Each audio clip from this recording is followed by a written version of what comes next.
Last time on Duplo's Kids. I'm going to be ranking every single alien from every single animated TV show adaptation of Ben 10. And the way I'm going to rank these is going to be based on my personal bias of all of these aliens. We're going to be ranking all of the Ben 10 Ultimate Aliens.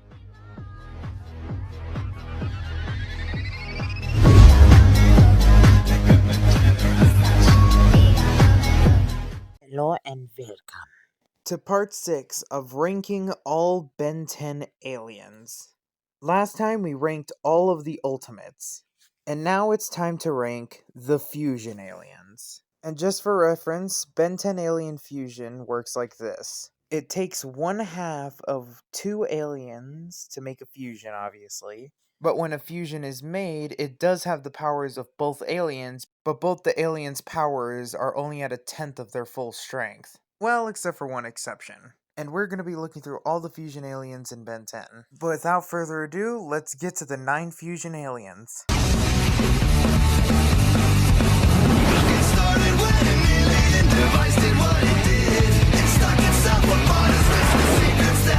Well, if it isn't the most useless fusion in all of Ben 10. This is Stink Arms. He's a clear fusion between Forearms and Stinkfly. Individually, these aliens are okay, but when put together in the Ben 10 fusion style, they are the worst. He's not as strong as Forearms, and also he's such a chonky boy that he can't even fly. All he can do is super jump, which Forearms can already do on his own. And what about his design? He mixes Forearms' large body with Stinkfly's face, wings, and tail. And it doesn't really work together. Like, the wings are too small, first off, and the tail just looks kind of awkward on Forearm's body. And this alien not only does not look cool, but he's just genuinely a more useless version of the aliens he's made up of. Stink Arms is one of the worst fusions in all of Ben 10.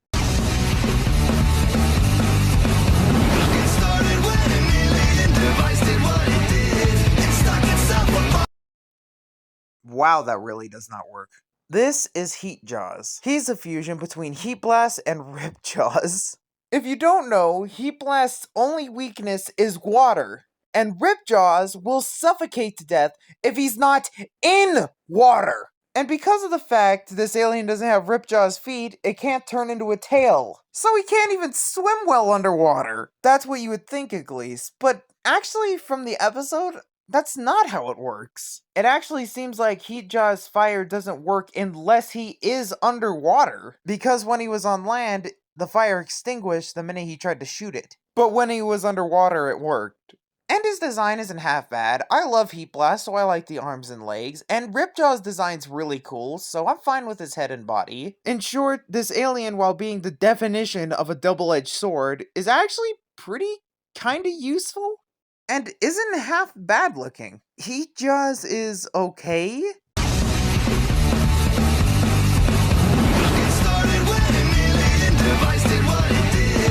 Okay, not bad.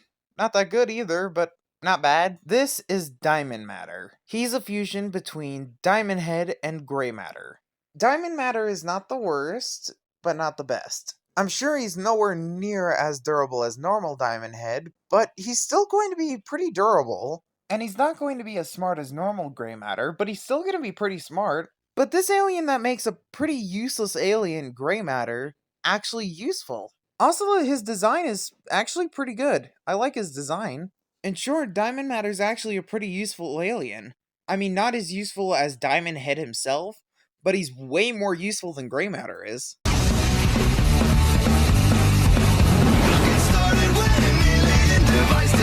Okay, another okay fusion. This is Uprig. He's a fusion between Upgrade and Jerry-Rig. Uprig's a little more practical, but all we see him do in the show with Upgrade's powers is stretch to help him build stuff. And building stuff is just what Jerry-Rig does normally. Like, he's a lot more useful than the original series' fusions, but Uprig still isn't that useful. Also, I'm not a big fan of Uprig's design just because they use Omniverse Upgrade for this, and Omniverse Upgrade looks kinda dumb. But other than that, Uprig has a decent design. But other than that, Uprig's just a glorified version of normal Jerry-Rig. Like, he's better than the original series fusions, but he's still not that good. or cool.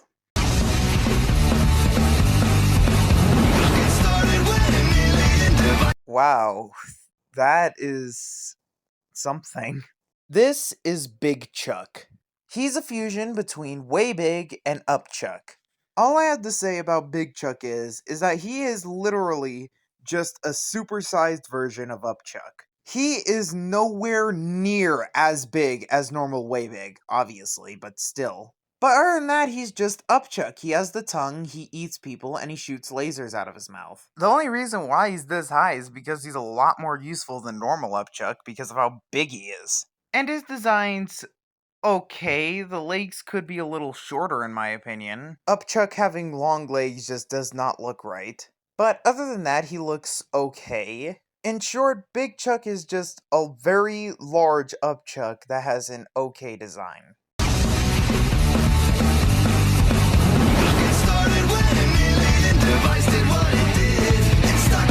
Finally, an actual good fusion. This is Crash Shocker. He's a fusion between Crash Hopper and Shock Squatch. This alien meshes these two complete polar opposite aliens together so well, and each alien has something different to contribute to the fusion. Crash Hopper brings the incredible ability to jump extremely high and hard, and his hard head in order to ram things.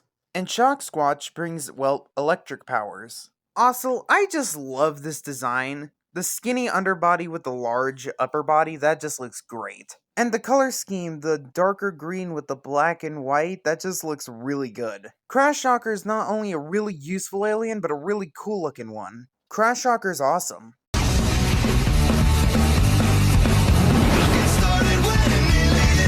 Now that's an interesting combo. This is Goop Mungasaur. He's a fusion of Goop and Humungasaur.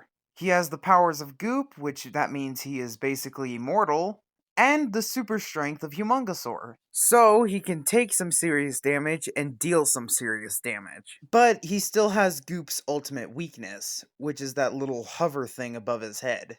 So if you don't know how to take out Goop Mungasaur, it's going to be extremely difficult. If you do, it's going to be a little less difficult. Also, I love Goop's design, so seeing it in the form of a ginormous dinosaur is awesome. Goop Mungasaur is not only pretty useful, except for his one weakness, but also really cool looking.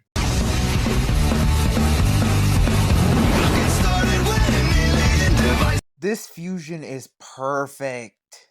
This is Mungasaur. He's a fusion between Forearms and Humungasaur. Yeah, neither one really brings anything new to the plate that the other didn't already do, but this alien is still a perfect fusion. And since it splits the power by 10, this thing is 10% as strong as Humungasaur and 10% as strong as Forearms. And from what I've seen, Forearms' most impressive feat is him catching missiles, and Humungasaur's most impressive feat that I've seen in his normal form, not his giant form, was him chucking a house at Agrigor.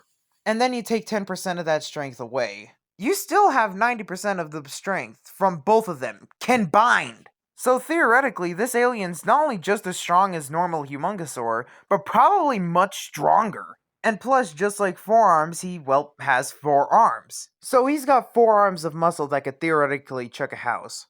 Or heavier. But it's not even just that. Forearms and Humungasaur fused together look so cool. And I know this is a bit of an unpopular opinion, but I like Omniverse's Forearms design. I especially like the facial hair, which it seems a lot of people hate, but I think it fits Forearms perfectly. But to see that facial hair on Humungasaur's body with 4 arms and the red color scheme and the spikes and it just looks so good. With 4 arms, he just looks a little too bland with just looking like a normal dude with 4 arms. And Humungasaur definitely looks too bland because he's just an overgrown dinosaur. But this is so good looking because of the fact it's a 4-armed dinosaur with extra details to make it look better. I genuinely like this alien way more than I like Forearms or Humungasaur. Mungasaur is awesome.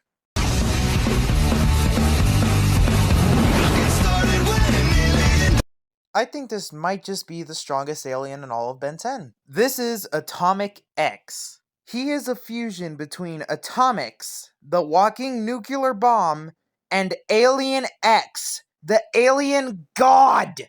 Remember how I said each of the alien fusions are 10% weaker than the original alien? This rule applies to the Atomics part of Atomic X, But Alien X's power is literally infinite. You know this sign? Infinite. Which means either A, Alien X's power can't be split in half, so he is just as strong as Alien X, or somehow this infinite can be cut in half, but when you cut infinite in half, you just get another infinite. So either way, this alien's power is literally infinite. The reason why Atomic X is this high is first off, his design is dope. It looks awesome. And second off, this is the most useful alien ever. He has all of the powers of Alien X. And remember, Alien X can survive a universe being destroyed around him. And they took away the one thing that made Alien X kinda useless. Serena and Bellicus, the voices in the head, which means he doesn't have to debate at all to use any of his powers. Which means he has the insane abilities Atomics had already, which is being a nuclear bomb, paired with basically whatever the hell he wants. Atomic X is one of the most powerful, if not the most powerful alien in the Omnitrix. But most people don't count him as a normal alien because he is a fusion, and that's kind of the same here, but I'm gonna chalk him up with normal aliens. Atomic X is not only one of the most powerful aliens we've ever seen in Ben 10, but he looks good being that powerful. Atomic X is easily the best fusion they made canon. And that's all the fusions. Now all that's left is the hour-long special. Oh, sweet dear lord. But anyway, I hope you enjoyed the video. If you'd rank these aliens differently, let me know in the comments. I would love to see different opinions on something I like. And I'll catch you guys next time.